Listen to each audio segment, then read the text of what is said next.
My new girlfriend and I just bought a place together, with your savings. She's everything you'll never be. The message glowed on my phone screen at 3 a.m. in my cramped barracks room in Bavaria. I stared at the photo attached. My husband Darren grinning like an idiot next to a blonde woman barely out of college, both holding a sold sign in front of a 2-story house I'd never seen before. My name is Valerie Morgan, and I'm a 35-year-old logistics officer in the United States Army, currently deployed at a base in Germany. For 6 months, I'd been coordinating supply chains and managing military operations, while my husband back in Austin, Texas, had been exploring his entrepreneurial freedom, which apparently meant exploring unemployment benefits and my bank account. I set my phone down carefully, my hands steadier than they had any right to be. Around me, the base was quiet, except for the distant hum of generators and the occasional footsteps of night patrol.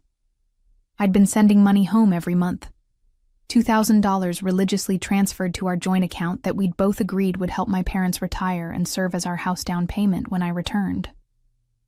"Wow, you're so smart," I typed back, my fingers moving with deliberate calm. The rage would come later. Right now, I felt something colder, more calculating. Darren had always been impulsive, but this crossed every line we'd drawn in our 8-year marriage. The woman in the photo, all fake tan and Instagram poses, looked young enough to be his daughter. Her name was probably something trendy. Everything about the situation screamed desperation and midlife crisis. I scrolled through the other photos he'd sent over the past week.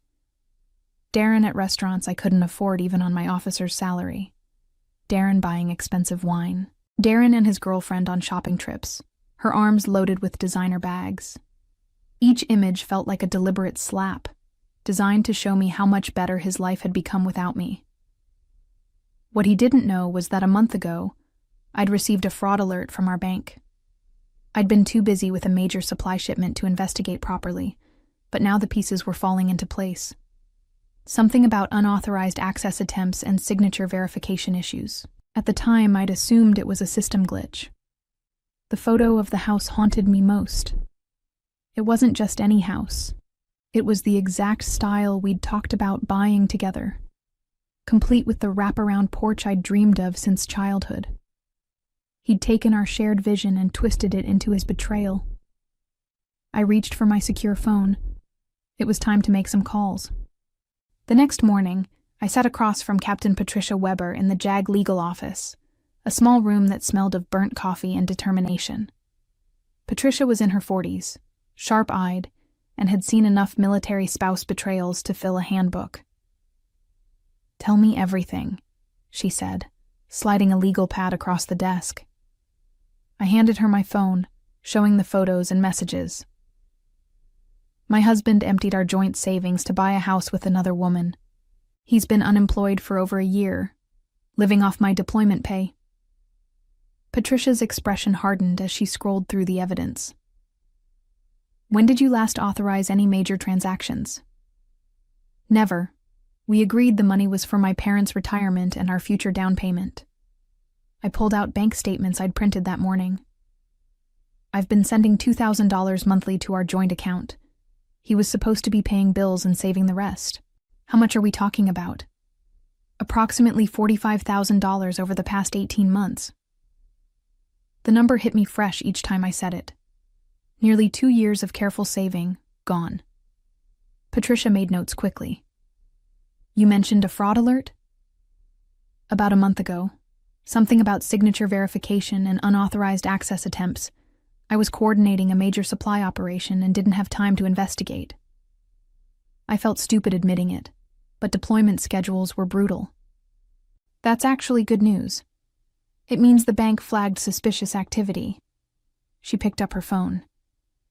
"I'm calling Sergeant First Class Rodriguez in financial crimes. He specializes in military spouse fraud cases." Within an hour, I was sitting with both Patricia and Rodriguez, a stocky man with kind eyes who'd clearly seen too many soldiers betrayed by the people they trusted most. "Mrs. Morgan, this happens more than you'd think," Rodriguez said. "Deployed service members are particularly vulnerable. The distance, the time zones, the trust we place in our families. It creates perfect conditions for financial abuse. He opened a thick folder. The good news is you have strong legal protections.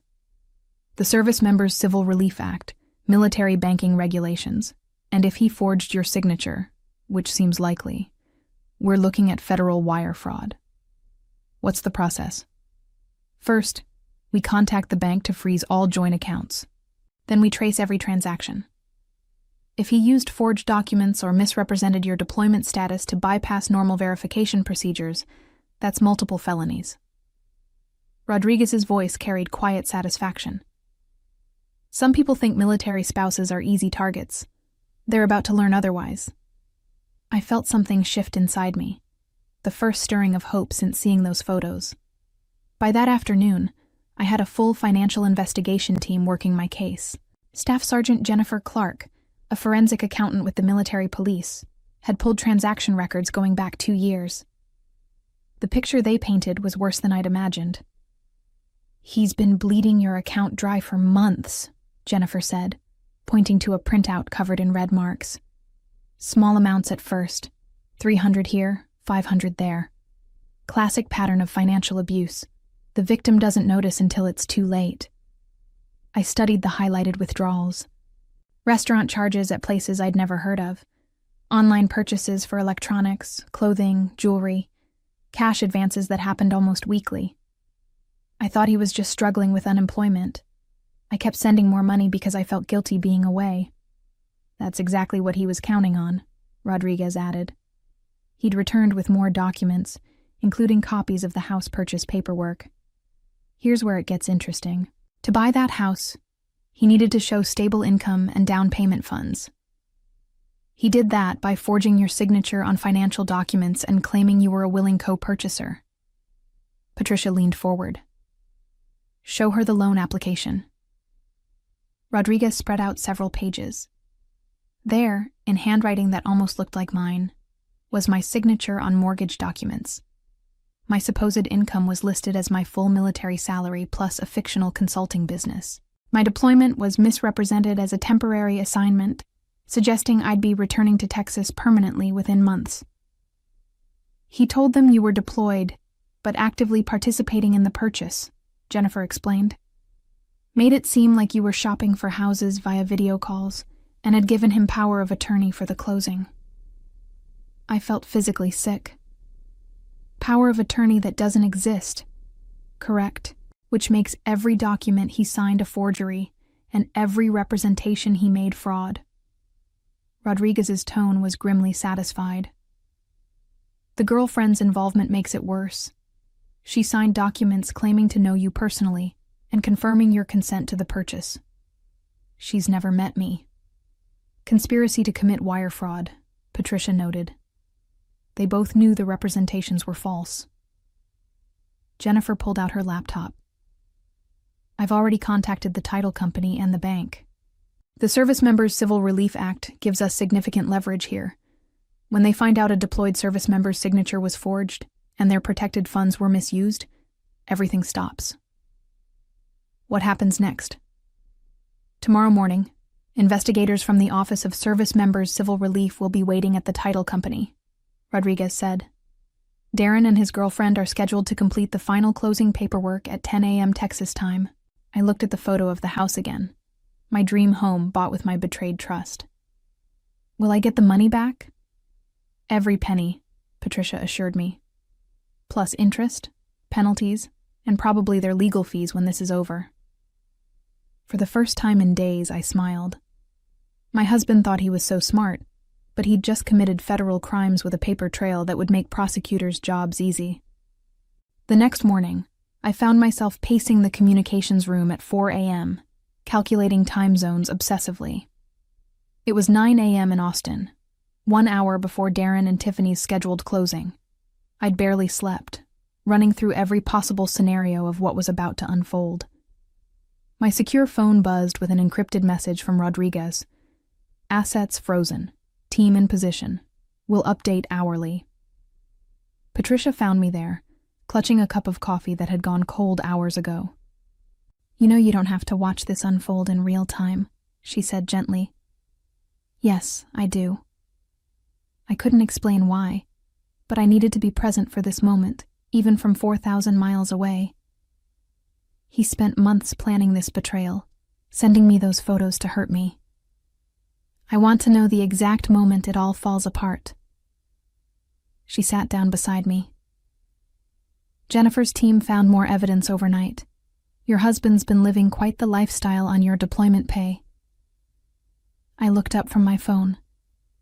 What do you mean?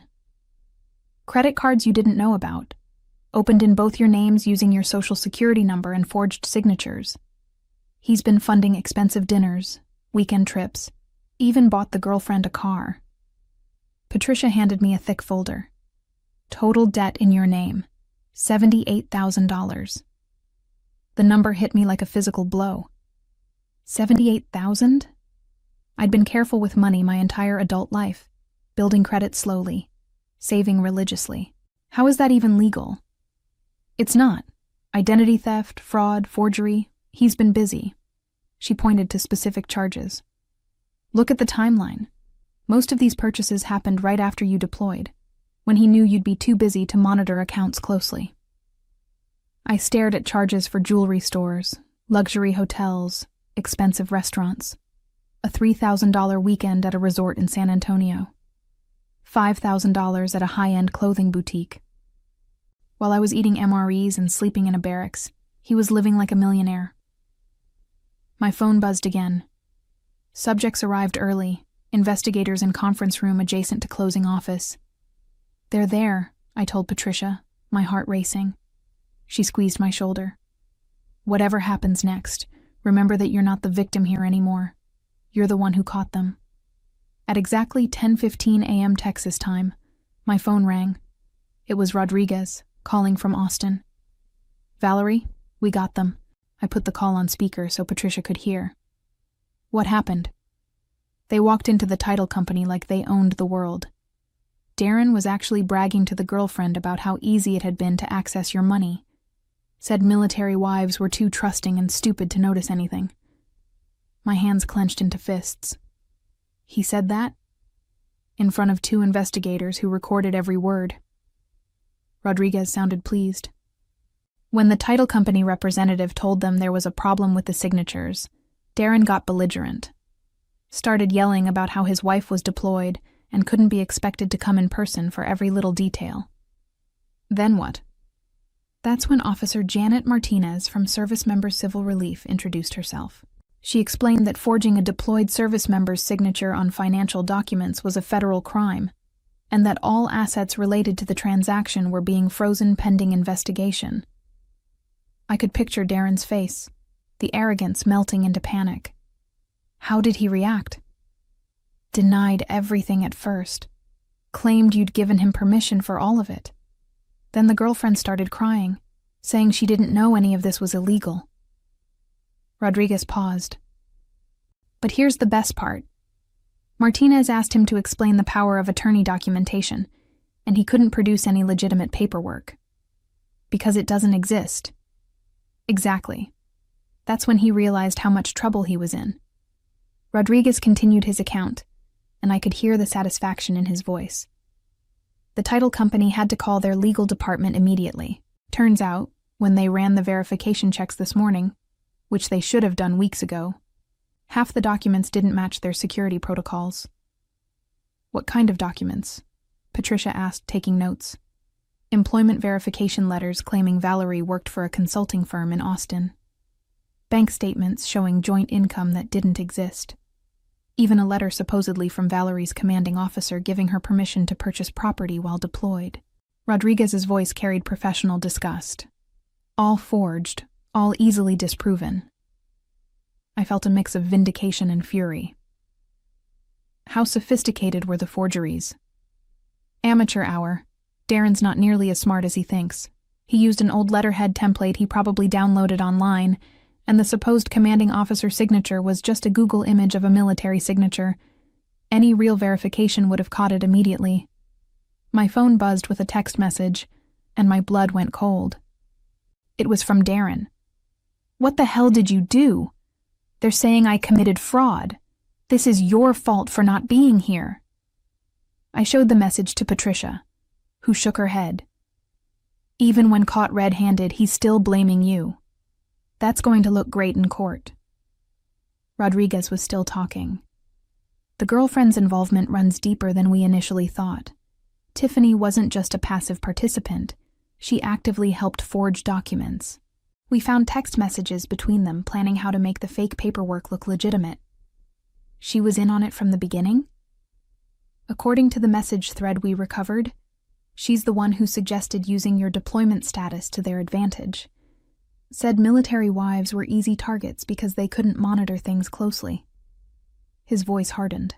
She also bragged to friends about spending your money, posting social media photos with captions like, "When your man knows how to provide." I remembered those photos. Tiffany in expensive restaurants, wearing jewelry I couldn't afford, living the life I should have been building for my future.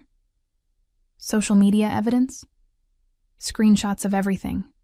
She documented their entire fraud scheme thinking it made her look successful. Every expensive dinner, every shopping trip, every luxury purchase, all time-stamped and geotagged. Rodriguez sounded almost amused. Criminals who post their crimes online make our jobs much easier. Patricia was making rapid notes. What's the immediate fallout? All joint accounts frozen. The house sale is voided. The title company is facing their own legal issues for not properly verifying the documents. And both Darren and Tiffany are looking at federal charges. My phone buzzed again with another text from Darren. You ruined everything. Tiffany's crying and it's all your fault. I loved you and this is how you repay me? I showed it to Patricia, who laughed darkly. He loved you so much he stole your money and bought a house with another woman. That's definitely going in the evidence file. Rodriguez continued. The U.S. Attorney's Office is very interested in this case. Military spouse fraud is a priority for them, especially when it involves forged documents and identity theft. They're looking at wire fraud, identity theft, conspiracy, and violations of the Service Members Civil Relief Act. What kind of penalties are we talking about? Wire fraud alone carries up to 20 years. Add the identity theft and military protection violations, and they're both looking at serious federal prison time. He paused. Plus full restitution to you, including penalties and interest. I felt something I hadn't experienced since seeing those first photos. Genuine peace. When will they be arrested? Already happened. They're both in federal custody as of 30 minutes ago. 3 hours later, I was back in the communications room when Jennifer Clark called with updates that made everything even more satisfying. Valerie, you need to hear this. When we executed the search warrant on their apartment, we found evidence of a much bigger scheme, Jennifer said, her voice carrying barely contained excitement. I put her on speaker. What kind of evidence? Darren's been doing this to other military spouses. We found files on 3 other women whose husbands are deployed, complete with forged documents and stolen financial information. She paused for effect. He wasn't just betraying you. He was running a military spouse fraud operation. Patricia's eyebrows shot up. Other victims? All logistics or supply officers like Valerie, all deployed to locations with challenging communication schedules. He specifically targeted women in positions where they'd be too busy to monitor accounts closely. Jennifer's tone turned grim.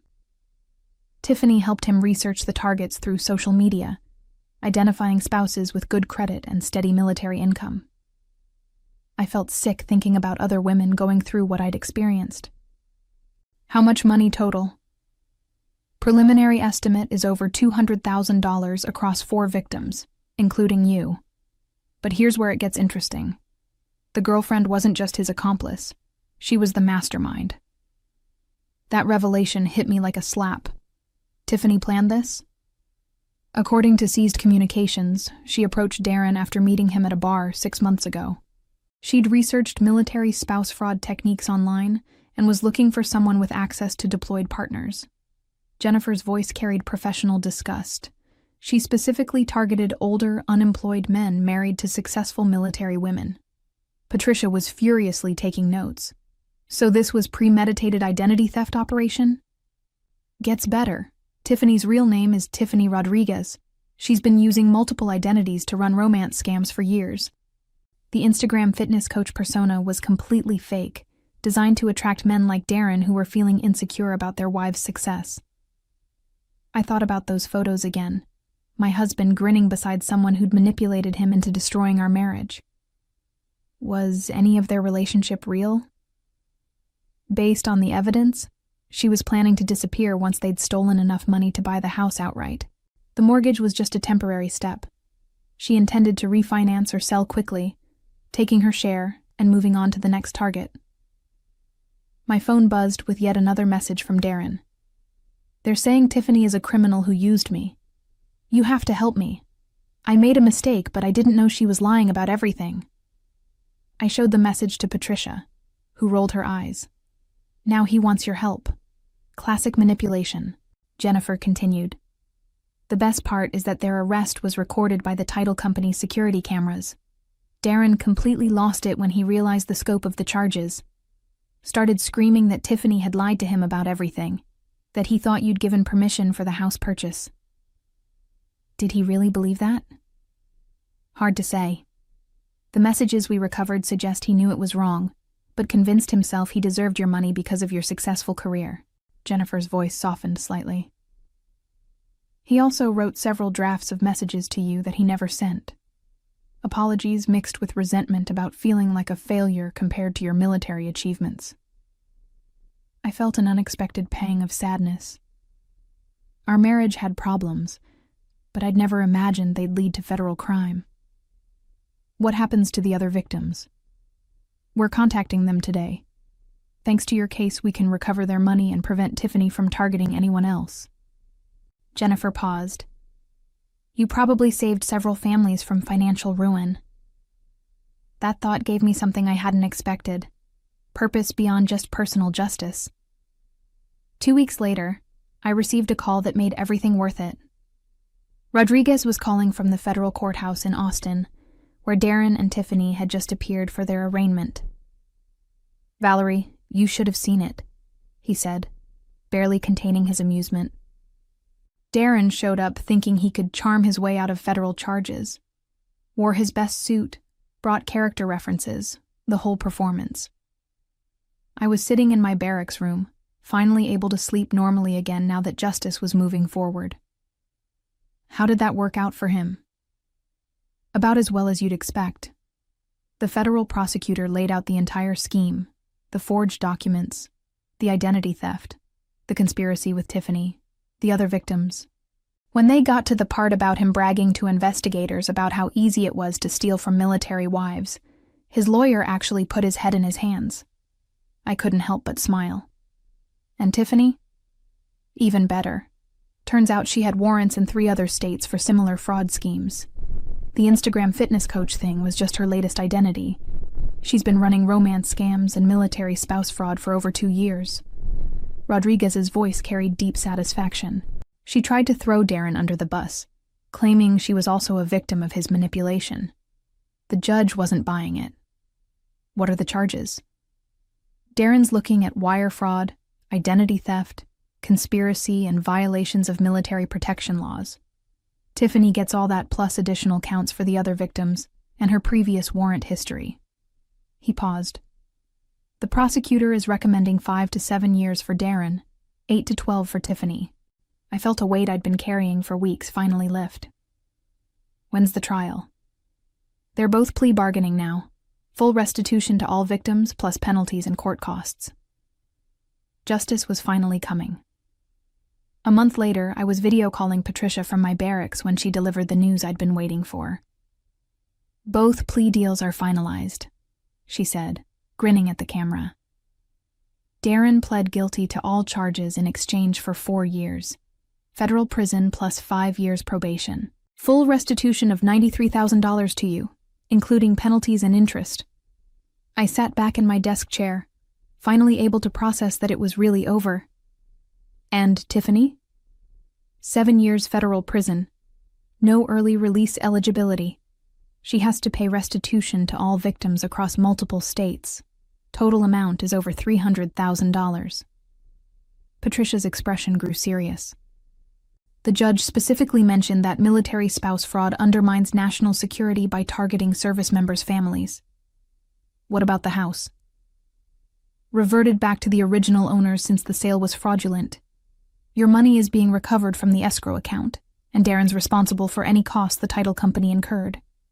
She shuffled papers on her desk. There's more good news. The other military spouses they targeted are getting full restitution too. One woman had her entire deployment savings stolen. $28,000. I thought about those other women, probably feeling the same betrayal and confusion I'd experienced. At least something good came from this mess. Darren sent a letter through his lawyer, Patricia said carefully. He wants to apologize and ask for your forgiveness when he gets out of prison. I laughed, surprising myself. He still thinks this is about him. He destroyed our marriage, stole my money, committed federal crimes, and hurt other military families. But he wants my forgiveness? What should I tell his lawyer? Tell him I'm too busy building my real future to waste time on his fantasy of redemption. I looked at my deployment countdown calendar, suddenly excited about returning home. I have 3 months left here, then I'm starting fresh. The revenge was complete, but my life was just beginning. As I closed the laptop and prepared for my evening patrol, I realized that the betrayal that had shattered my trust had also revealed my own strength. Sometimes the worst thing that happens to you becomes the catalyst for the best thing you'll ever do.